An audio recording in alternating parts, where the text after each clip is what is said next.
मेरा नाम प्रदीप तिवारी है। पिछले टर्म पे आप लोग वाइब्रेशन के बारे में देख रहे थे और मेजरमेंट ऑफ वाइब्रेशन। आज हम आगे बात करेंगे, चूँकि आप क्लासिफिकेशन पढ़ रहे थे तो उसमें आज आपको LVDT टाइप का त्वरणमापी के बारे में आपको पढ़ना था। तो इसके लिए सबसे पहले हम लोग को ये जानना होगा कि LVDT होता क्या है। तो आज का टॉपिक इसमें होगा LVDT। LVDT को आपको ट्रांसड्यूसर वाले चैप्टर में भी पढ़ा होगा आप लोगों ने। और तो बात करते हैं LVDT के बारे में। LVDT को आप लोग जानते हैं, लीनियर वेरिएबल डिफरेंशियल ट्रांसफार्मर।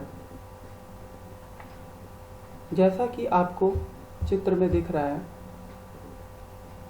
ये एक सेक्शन भी दिखाया गया, कटवे दिखाया गया LVDT का। Current is driven through the primary coil. तो आपको यहाँ पे दिख रहा होगा प्राइमरी कॉइल, यहाँ पे a causing an induction current to be generated through the secondary coil at B. तो इसके कारण ए के कारण जो सेकेंडरी कॉइल है उसमें क्या होगा, करंट इंड्यूस होगा।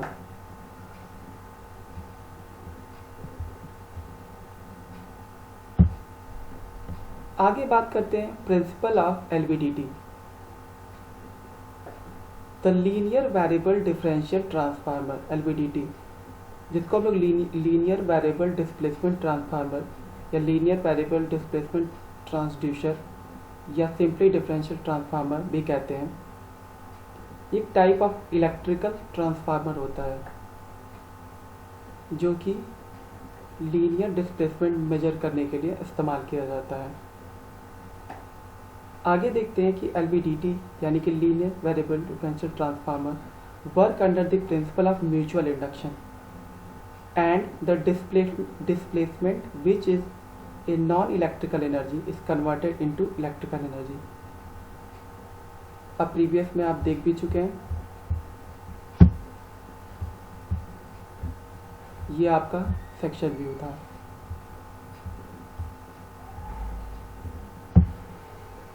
यानी LVDT किस पे काम करता है, म्यूचुअल इंडक्शन पे काम करता है।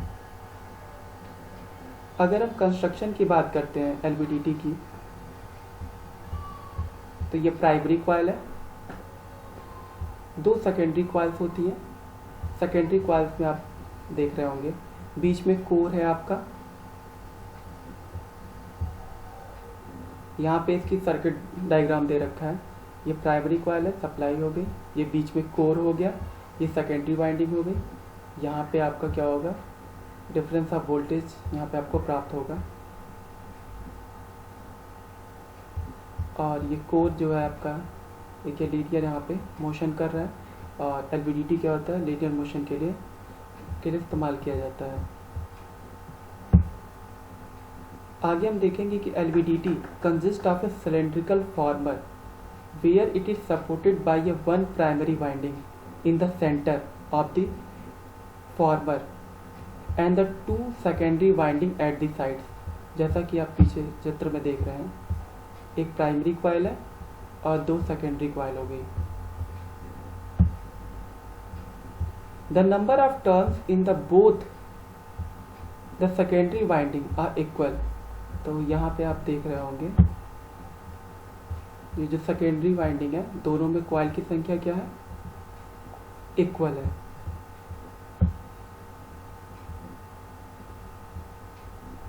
Example, if the left secondary winding is in the clockwise direction, the right secondary winding will be in the anti clockwise direction. यानी एक क्लॉकवाइज रहेगा तो दूसरा क्या रहेगा, एंटी क्लॉकवाइज रहेगा। Hence the net output voltage will be the difference in the voltage between the two secondary coil। यानी कि जो नेट आउटपुट वोल्टेज आपको प्राप्त होगा वो क्या होगा, दोनों सेकेंडरी कॉइल के बीच का वोल्टेज का डिफरेंस आपको यहाँ पे प्राप्त होगा। The two secondary coil is represented as a S1 and S2। तो आप फिगर में देख रहे हैं कि दो सेकेंडरी कॉइल है, उसका नाम S1 और S2 है। Steam iron core is placed in the centre of the cylindrical farmer. यहाँ पे देखिए इस कोर की बात हो रही है जो सेंटर में लगा हुआ है। Which can be move in to and fro motion. तो ये जो कोर है वो टू एंड फ्रो मोशन कर रहा है, जैसा कि फिगर में दिखाया गया है कि यहाँ पे ये कोर क्या कर रहा है, टू एंड फ्रो मोशन कर रहा है, पश्चाग्रगति कर रहा है। The AC excitation voltage is 5 to 12 volt. यहाँ पे जो AC एक्साइटेशन वोल्टेज जो दिया जा रहा है वो 5 से 6 वोल्ट का, 5 से 12 वोल्ट का दिया जा रहा है। And the operating frequency is given by 50 to 400 hertz. और जो ऑपरेटिंग फ्रीक्वेंसी है वो कितनी है, 50 to 400 हर्ट्ज के बीच में दिया जा रहा है। बात करते हैं वर्किंग ऑफ LVDT। सबसे पहले देखेंगे let's study the working of LVDT by splitting the case into 3 based on the iron core position.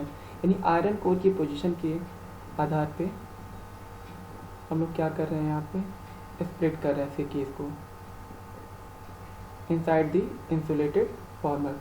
Case 1, on applying the external force which is the displacement. If the core remains in the null position itself, यानी core null position में रहता है without providing any movement, कोई movement नहीं होता, then the voltage induced in the both secondary winding are equal.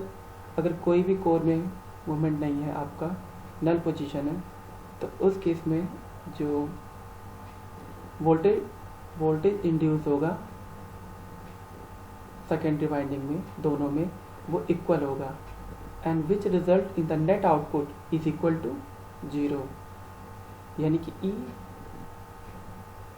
Secondary 1 minus E secondary 2 की value कितनी आ जाएगी, 0 आ जाएगी।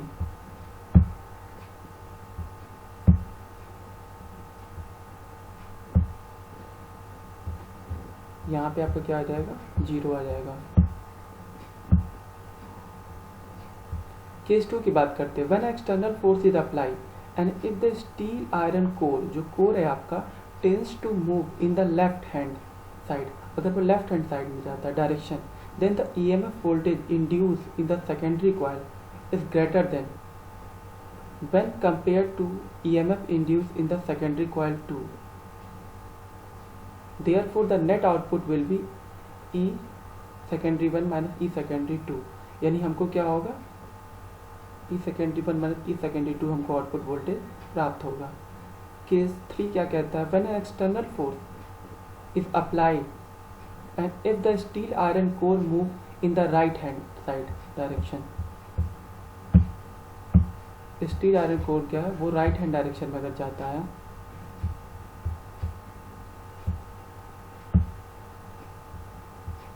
Then the EMF induce in the secondary coil 2 is greater.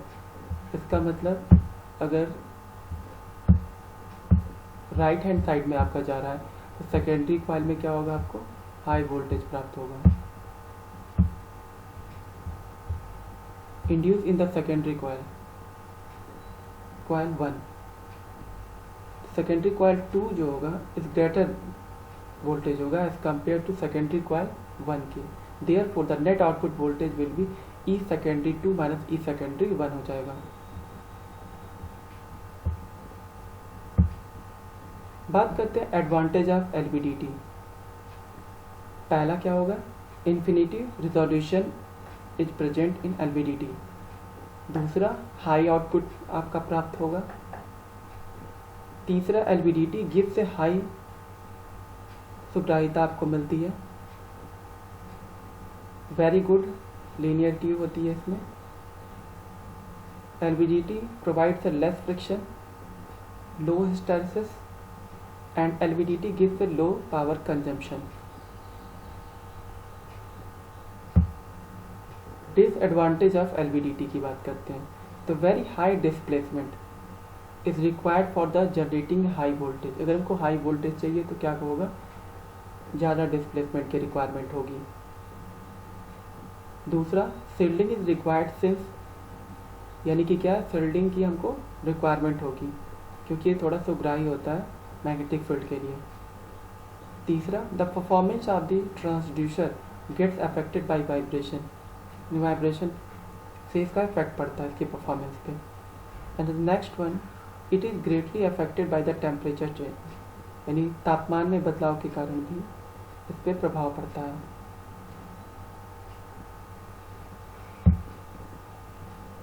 बात करते हैं आगे एप्लीकेशन ऑफ एलवीडीटी। पहला क्या होगा, LVDT is used to measure the displacement ranging from the fraction millimeter to centimeter। And दूसरा, acting as a secondary transducer, LVDT can be used as a device to measure a force, weight and pressure etc। यानी इससे आप क्या कर सकते हैं, force, wait और pressure को मेजर कर सकते हैं। Thank you.